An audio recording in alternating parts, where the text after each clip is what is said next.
Trevarrow. I am or was a student at Western Michigan University.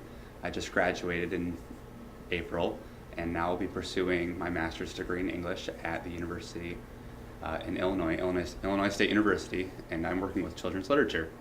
But more specifically, I am still pursuing something that goes along with what I followed for many years, and that's LGBT inclusion.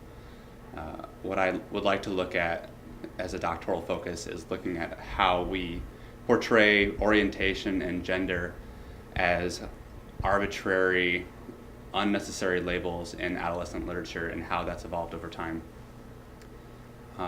Something that is going on in this community, which we were just talking about, in June, actually June 13th, 14th, and 15th, will be Kalamazoo Pride. Pride is something that has evolved over time since the late 60s and 70s to include festivals, parades, parties, general get-togethers, where people come together to not only recognize but to celebrate diversity, in that we are all the same because we are all different and will never have a common set of characteristics no matter who you are, what race, gender, orientation, nationality, religious belief, etc., etc. Kalamazoo Pride is special because, first of all, we have a very inclusive community, at least set up, one that's not necessarily always recognized but should be. The KJLRC is an organization in Kalamazoo that I've worked with only sparingly because I've not had the time to, but in my experience I've worked with both volunteers and those who are the directors of it and have had wonderful experiences there. The previous director, Zach Bauer, was followed by Jay Maddock, I believe, and Jay has been in this community for a long time and has done both drag performance and also has led many events such as this year's Kalamazoo Pride Parade, or Kalamazoo Pride Festival, if you would. Other interesting experiences, though, that I really value are working with the people of Kalamazoo, like Christine Babcock, who for a long time led the Queer Women's Council on the KGLRC, and that's something that resurged and was a necessary resurgence because certain communities, even in Kalamazoo, as diverse as it is, deserve recognition and we're not receiving it. So we're seeing lots of change rapidly over time where Kalamazoo is really, stepping up to the plate, and that's why I'm looking forward to this year's Kalamazoo Pride, even though I won't be able to attend. Like I said, it's on the 13th, 14th, and 15th, and I know that while this year I won't be there, it's going to be exceptional. I will actually be in Boston for Boston Pride instead because I'm visiting my mother. Yeah, often in Pride and Pride parades or in Pride festivals, depending on where they're located and their magnitude, there are things like parades, there are like music performances, live music performances. There's often venues that will sell like memorabilia that preach equality and preach diversity. It's very common to see rainbows and other symbols of pride and of diversity. Drag is a very common event at any pride parade or pride festival because drag performance is something that exemplifies how arbitrary gender and orientation are. And drag performance also shows that while we socially decide to label something as masculine or feminine or male or female, it's really up to the individual to choose their own identity, and it really underscores how important we all identify others as our own, within our own terms. So when you see someone on drag or in drag, you recognize that they're doing their own thing, their own identity, but you also are trying to take them in to your own perceptions, and in that you are labeling them, which can be problematic, but at the same time, drag performance as an event does underscore that process. So that's why I think it's really important and really cool to see, especially at Pride. And we have a very, very, very active drag community in Kalamazoo too.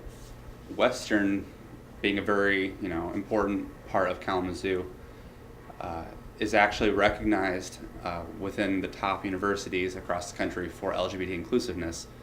However, it also has a reputation for being a conservative college overall throughout time, because also a very old university.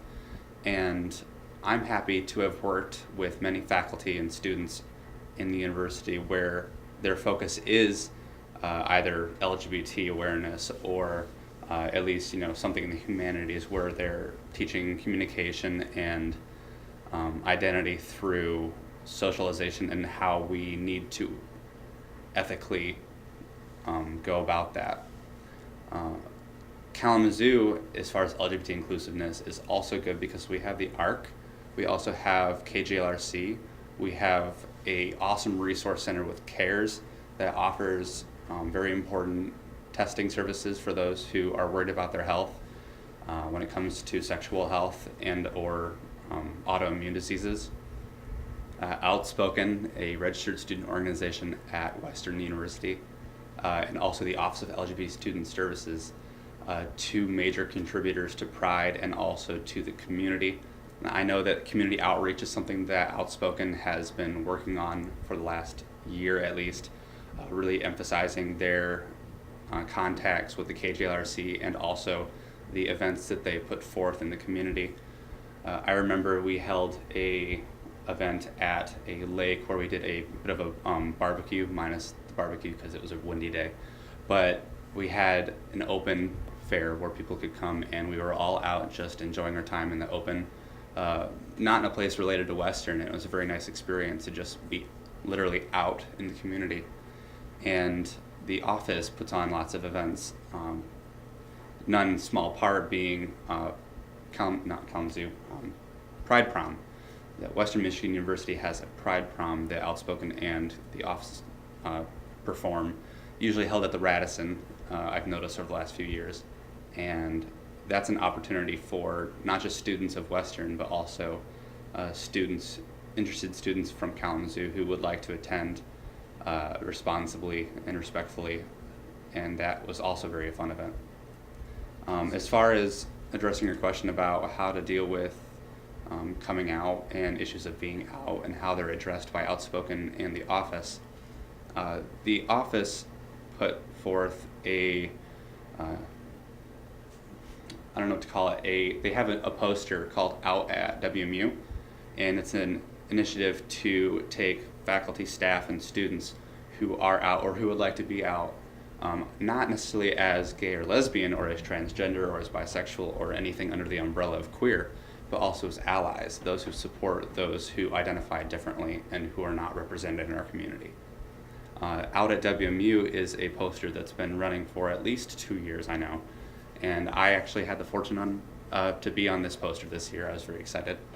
And when you notice a purple poster on campus, if you walk around, such as in the Honors College, you'll see this poster and you'll see all these faces of very recognizable faculty, including, if not this year, last year, I think this year though, the Associate Honors Dean, Jane Boss.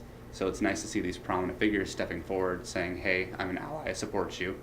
And this is an issue that people aren't addressing because it's often considered taboo. Something that was asked of me is to address coming out, and there's a point that I'd like to address first, and that's it's not necessary to come out. Coming out is an event that can take place in one's life when you feel safe mentally and physically and emotionally to do so. A lot of people lack the resources and the space to feel safe and to do so. I know that in school there's a lot of pressure to come out, but there's also a lot of pressure to stay in the closet, to use that cliche metaphor. And it often revolves around the idea of pleasing others and making others happy and meeting others' expectations. And there lies the initial problem, and that's that when you put your own identity and your own happiness at the request of others, that is very problematic, because you need to put yourself forward first, at least to a certain extent. Go through Maslow's hierarchy. You need to make sure that your basic needs and identity are met. And if someone's not encouraging you to be yourself, then you're going to be stinted in your growth. So I think that coming out is not necessary, although it becomes necessary when you're trying to actualize uh, who you'd like to be, how you see yourself, how you want others to see you, because gender expression, orientation, and its expression are very fluid. They actually will likely change throughout one's life, but at the same time, they're not something that someone else can change or someone else can provide to you. So if you don't give yourself that experience to identify with yourself, how in your life experience you imagine yourself or allow yourself to be, then you're limiting yourself. So people deserve that freedom, that safety to self-identify, preferably sooner than later. First of all, pride has been considered a deadly sin in many circles, and there's a certain extent where pride can hurt you. However, when one is deprived of